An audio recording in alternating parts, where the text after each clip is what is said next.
The United States proposes new tariffs on about $50 billion in Chinese imports. Hello, I'm Anand Naidu, and this is The Heat.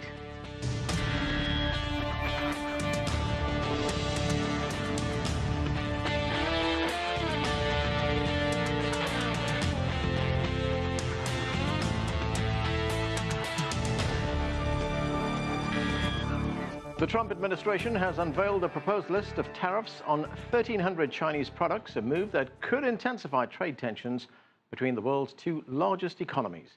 For the latest, we turn now to CGTN's Nathan King. He's at the White House. And Nathan, this announcement coming from the U.S. Trade Representative very late in the afternoon on Tuesday. Firstly, what was in the announcement? Yeah, I mean, you hit the nail on the head there. Yeah, it's going to be about $50 billion of Chinese imports here in the U.S. targeted.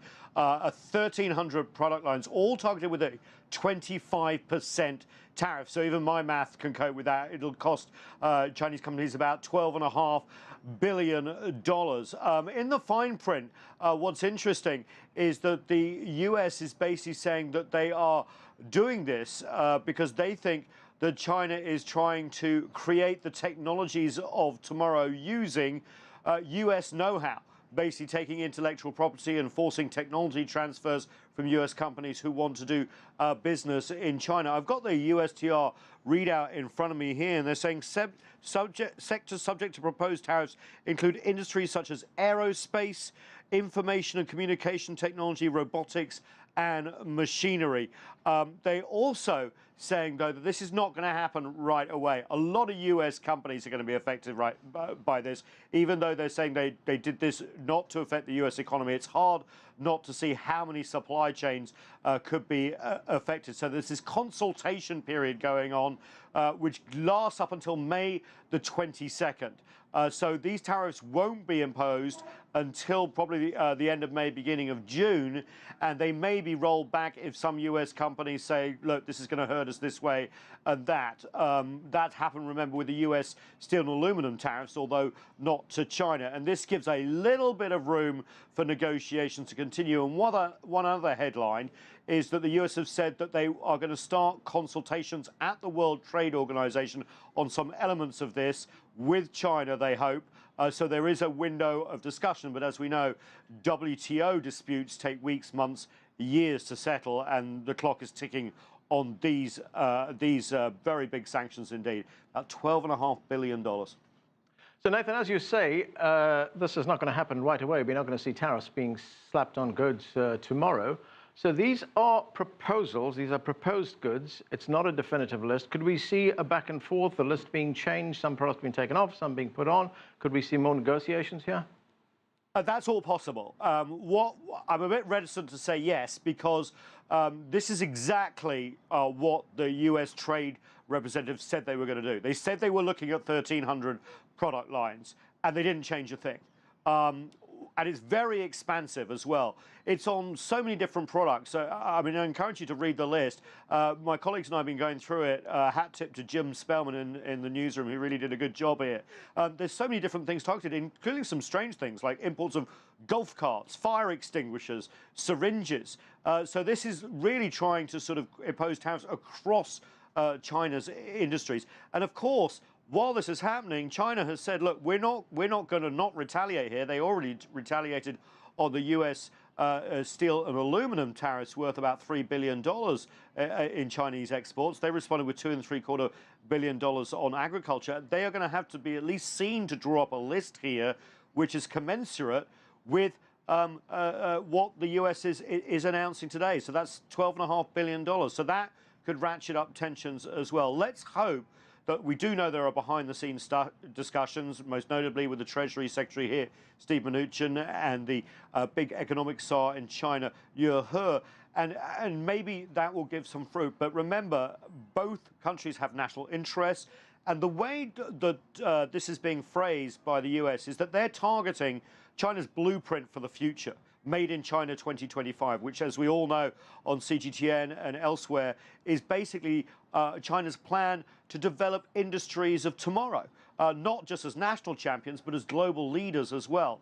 And this seems more, rather than trying to cut the trade deficit or whatever, as Donald Trump keeps on talking about, as a battle, an economic warfare, if you like, for these industries of tomorrow: robotics, bioengineering, AI, semiconductors, etc., etc. Okay, Nathan, stay with us. We'll get back to you in a moment. Let's introduce the rest of our panel. Joining us here in the studio is Paulo von Schirach. He's the president of the Global Policy Institute. Arthur Dong is a professor at Georgetown University School of Business, and John Sitilides is a global risk analyst with the investment firm Trilogy Advisors. Thanks to all of you for joining us. Arthur, let me start with you. This was not unexpected. President Trump has been talking about this for a very long time. This was the president earlier today at the White House. Let's watch. They have a trade deficit of $500 billion a year. It's not something we can live with. So we'll be working with China. We'll be negotiating with China. Again, our relationship is very good with China, and we intend to keep it that way.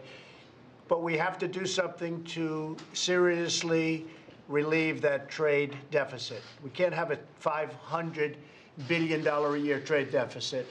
We also have the theft of intellectual property, and that probably is in the neighborhood of $200 to $300 billion a year.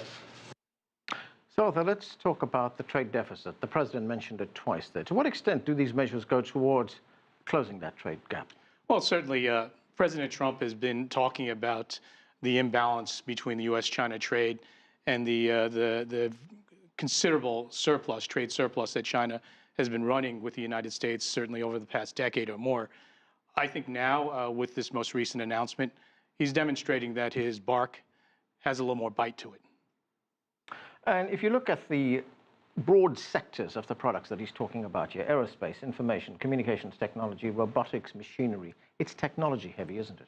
It's technology heavy, but it also underscores the depth and the breadth of the Chinese export, the tradable goods sector to the United States, that it's not just iPhones and clothing and televisions that the American consumer is typically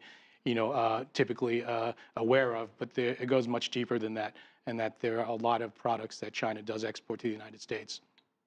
Paulo, as Nathan King pointed out, these are proposals. There are negotiations that are ongoing. To what extent could we see this as negotiating positions? As the two sides saying, well, look, this is the start, this is our position, let's talk. Well, look, just the tone of the quote that you just got from President Trump is kind of almost friendly. He says, well, we love the Chinese, I like Xi Jinping, he's a great guy, and we got to talk about all these things. And this becomes a bargaining chip. That's the way it sounds. In other words, can this, this can go either way, of course. This can escalate, and I don't think, quite frankly, everybody loses. I don't see that there's any advantage on either side if there is an escalation of more tariffs, tit for tat, and all that. I don't really think that there's an advantage on either side.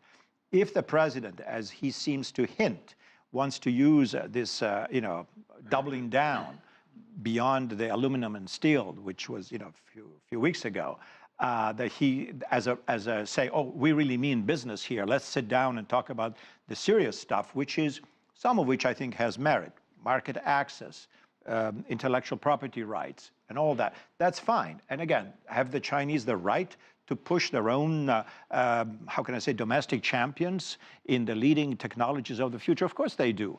The question is, do they do this according to the laws of the game, so to speak, or they're trying to game the system, as it were? This is something that will come out. I don't know.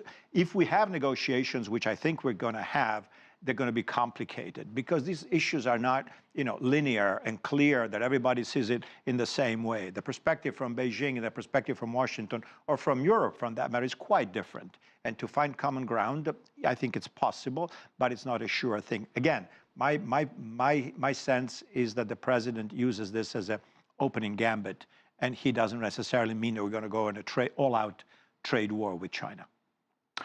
John, what's the big picture here? Here we have two countries, the two biggest economies in the world, a relationship that has been called the most important in the world.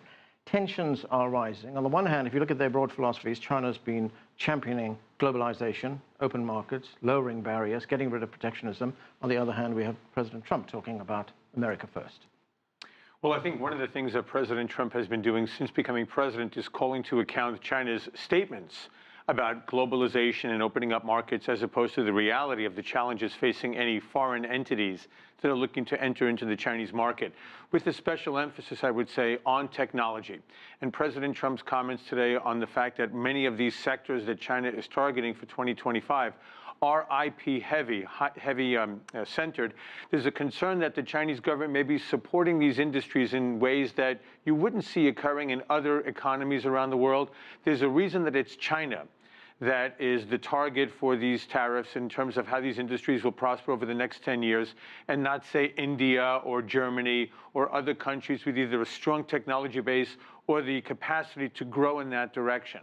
So I think that's very much the major concern on the part of the Trump administration, the relationship between the Chinese government and these industries to date, and the trends that they'll be pursuing over the next decade or so. And if we look at what Nathan told us a moment ago, these are designed to affect Chinese industries, the industries of tomorrow. Absolutely. Well, not just China's, those of the global economy. Right. So I think the degree to which the United States is seen as having a fair opportunity to compete, and let's face it, we've been leaders in the technology sector for the last 30 years. The degree to which other countries are seeking to enter those markets and compete on a relatively fair footing, I think there wouldn't be the kind of concern that we see with China, again, because China's policies tend to be quite different in terms of official state support for industries that are targeted for success, as opposed to industries in other parts of the world that have to succeed on their own. Okay. If I may chime in, yeah. You know, another point which is not really related to tariffs, but is really about market access. You know, American, and not just American firms that are technology companies that are in the Chinese market complain that Chinese competition authorities have targeted them in a special way. In other words, you want to come into this market, great. Then you need to transfer this technology, open up everything, license it to everybody. In other words, your trade secrets, you know, have to be opened up for everybody, and that's really the competitive advantage of a technology company. And if they're not allowed to retain their edge, well, then they're not competitive anymore. And so this is one of the host of key complaints of technology companies like Google and others that have difficulties in working in the Chinese market. Well, as I said, this story broke late on Tuesday afternoon, and developments are moving very quickly. We do have reaction coming in from China to these proposed U.S. tariffs. Here are two statements. The first from the Chinese Commerce Ministry. It says China strongly condemns and firmly opposes the U.S. tariff proposals and is ready to take reciprocal measures on U.S. products. And reaction from the Chinese embassy here in the United States, in Washington. Such unilateralistic and protectionist action has gravely violated fundamental principles and values of the WTO. It serves neither China's interest nor U.S. interest, even less the interest of the global economy. Nathan, what do you make of those statements? Two statements coming from China. Yeah, well, as expected. I mean, we saw that in the last 24, 48 hours with the responses to the U.S. Steel and aluminum tariffs and the tariffs put on by China. You know, we don't want a trade war, but if the U.S.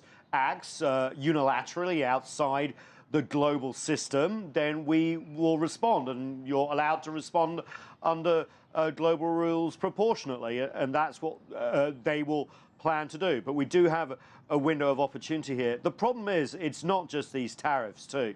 Remember, there are other actions that are coming down the pipe as well. As part of this trade representative review, they've also recommended to the U.S. Treasury to draw up new rules when it comes to Chinese investments. We've all heard of the Committee for Foreign Investments in the U.S. That is also being reformed in Congress through a law. And what might happen now is, instead of looking at cases of Chinese acquisitions of U.S. companies on a case-by-case basis, whole sectors of the economy could be closed off, maybe semiconductor purchases, for example, or emerging AI technologies.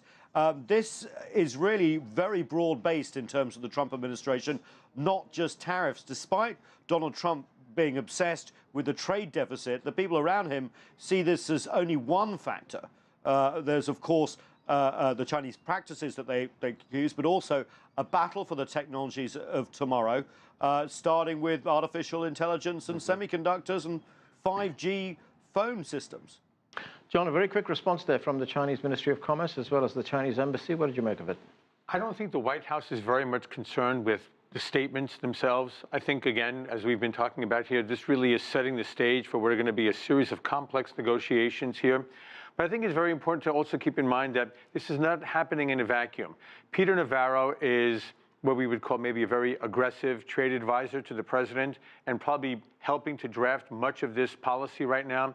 But Lawrence Kudlow just took over the National Economic Council several days ago, and we have John Bolton coming into the White House to take over the NSC on April 9th.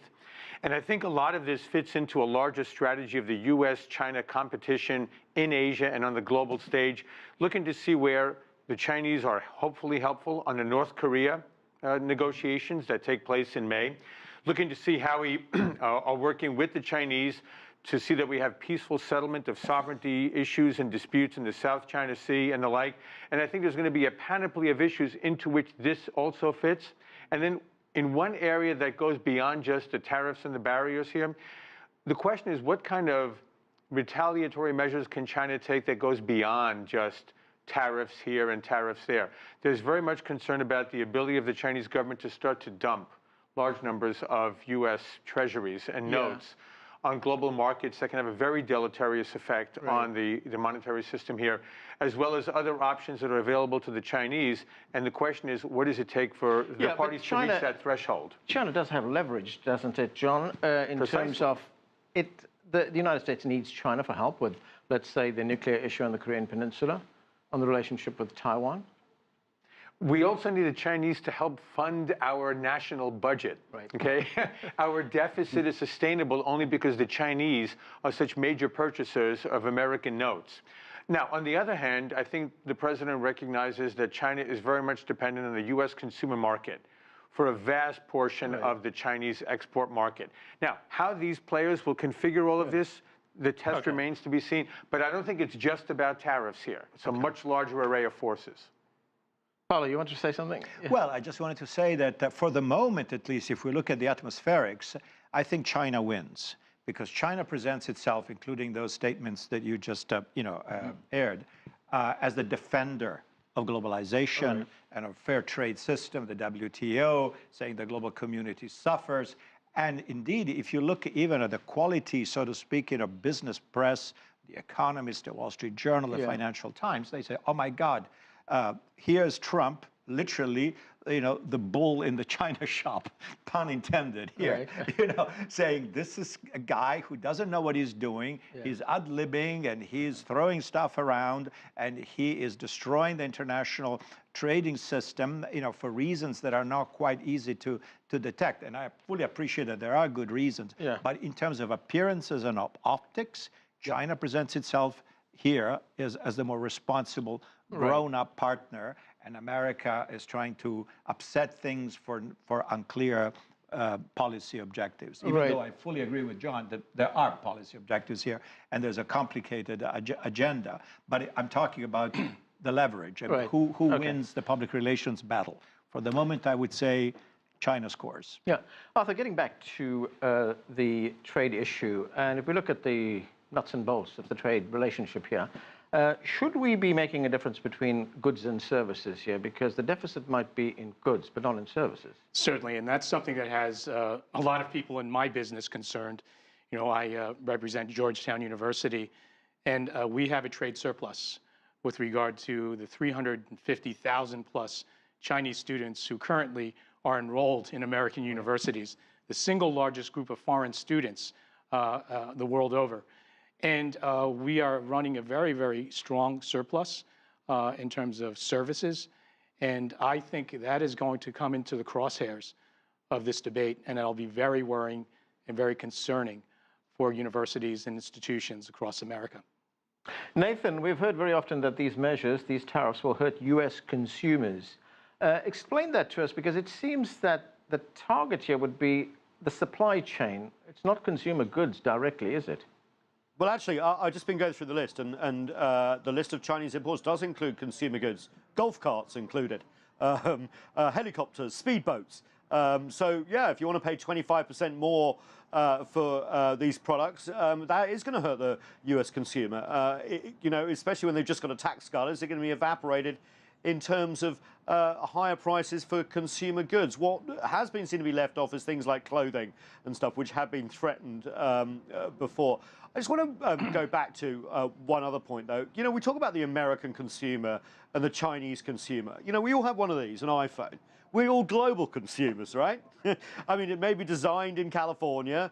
Some components come from Southeast Asia. It may be put together in China, but it's a global product.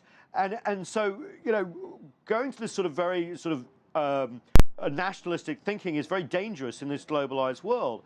And also when you look at the trade deficit, for example, well, if you're General Motors and you sell 4 million cars to China, you don't just ship those from Detroit. In fact, the vast majority of General Motors' 4 million cars that were sold in China were made in China through its cooperation with companies like Shanghai Automotive. They don't show up on the balance sheet. This is what US companies have been telling the Trump administration for weeks and months and will continue to do so. And it's just not working in terms of their thinking. So it's going to be very, very interesting to see if they do pull back, come to some sort of deal, but it hasn't changed his mind fundamentally that somehow the US has been cheated, even though the iPhone is the most popular thing in the world.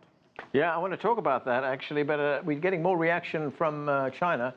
A spokesperson at the Chinese Ministry of Commerce said that the US has disregarded China's solemn representations and published taxation proposals that have no basis in fact. It called the actions a typical act of unilateralism and trade protectionism. China strongly condemns and firmly opposes the proposed tariffs. The spokesperson also pointed out that the list released by the US ignores the essence of the mutually beneficial and win-win outcomes of China-US economic and trade cooperation for the past 40 years. I'll get to you in a moment, Nathan. It also disregards the voices of the industry in both countries and ignores the interests of consumers. The US action is not conducive to the US national interests, China's national interests, or global economic benefits. Very similar to that statement we heard earlier on. Go ahead, Nathan. Yeah, so I just want to make one other point too, and this is really about the US and the China maybe talking at each other, not to each other, because anyone who's watched the Chinese economy evolve over the last 20, 30, 40 years can see that we've now reached a different point where China is moving up the value chain. And look, every one of us can agree that there were abuses of intellectual property, forced technology transfer in the past. But as China's economy has slowed, it's looking for national champions, it's encouraging innovation, which was one of the first words of the most recent 5-year plan. And just as China's economy is focusing on its internal market more as well, it's using a lot for its own consumption rather than export, suddenly you get this sort of US reaction that seems maybe 5 to 10 years out of date. The discussions they should be having is about the technologies of tomorrow and how to harness them for everyone potentially, not draw up national boundaries. Because as you know, you can have an idea in Chengdu and it can spread to San Francisco. You can have an idea in San Francisco and it can be picked up in Beijing. These technologies of tomorrow are so fast moving, no one country can keep a grip on them. Arthur, if we look at these accusations of intellectual property theft, Reuters news agency says it says the U.S. says that these tariffs are part of its drive to force changes in China's intellectual property practices. Yes, I mean, there's been many complaints amongst American companies that there has been a certain degree of pay to play. If you want to engage and have access to the Chinese marketplace, particularly if you're a high-tech company, whether it's a software firm or a manufactured product like chips, well, you're going to have to assign a certain degree of a sort of opening of either your code base or your blueprints to your Chinese partner. And plus, we're not allowed to engage in certain industries without a Chinese partner. So there has been a degree of history of this, and that's the basis of this complaint. John, how vulnerable would big, huge U.S. corporations like Boeing, like Apple, as Nathan mentioned, be to what is going on right now? I would be shocked if they weren't making their voices felt already throughout the entire government. So as I mentioned before, it's not just about the trade rep, it's also about the National Economic Council and the National Security Council and lawmakers up on Capitol Hill that are concerned about a supply chain that is spread throughout the United States. So again, going back to what Nathan had said about the pricing here, I would be surprised if the White House weren't looking to see how they use all of this as negotiating tactics. I don't think anybody in the White House really believes that you're going to have these tariffs in place in 3, 4, 5 years. Remember, President Trump fully intends to be reelected in 2020. So as your correspondent mentioned, if the tariff increases wipe out the tax savings from the tax reform plan, that doesn't help the president win re-election. And none of this takes place in an apolitical context. So again, between geostrategy, between the actual trade issue itself and the need for the president to think about his base, he's got to take all of these factors into consideration. Paulo, go ahead, Nathan. That's assuming that they thought this through all the way. Just want to add that. Paulo, we're often told that investors look at things like sentiment, some intangible things, confidence, sentiment, things like that. I mean, what does this do to people, investors on both sides? Well, if we look at the stock market in the last few weeks, there's been a lot of gyrations and a lot of hiccups. I'm not quite sure that we found that, we can detect a trend. By the way, there are other issues involved which are domestic and that have nothing to do with the China, or at least not much to do with this contentious issue with China, Amazon and the president and all that, which are sort of extraneous issues, but they kind of pile on. I would say, in general, investors like clarity and would like to see a clear horizon to make their own plans and investment decisions. And to the extent that things look choppy and potentially, with the possibility of ending up in a real rift and a crisis, investors don't like that at all, and they tend to stay away or dump stocks that seem to be more exposed to all this. So echoing what John was saying a moment ago, this is very complicated, and I'm not quite sure what the end game of the White House is. But if we start having ripple effects, that supply chains are disrupted, the consumers in the United States, anybody who goes to Walmart, 90% of the stuff they buy is made in China. So if consumers start being hit, especially in the constituencies that are dear to Donald Trump, because these are the people who elected him, well, how does that play out? I'm not quite sure. Again, I would like to think that the president thinks that this is just bargaining chips, all this long list and maybe others, and that we're going to enter into some serious negotiations to resolve the strategic problems of intellectual property rights, market access, and other things. But China is a tough cookie. I don't think that China say, okay, sorry, we made a mistake, now we're going to open everything and allow you to do everything. I don't think it's that easy. All right, and we're going to have to leave it there. Thanks to all of you for being with us. That is it for this edition of The Heat, but the conversation continues online. Join us on CGTN America's Facebook page to comment on this or any other show, or chat with us on Twitter @CGTN America. I'm Anand Naidu in Washington, D.C. Thanks for being with us.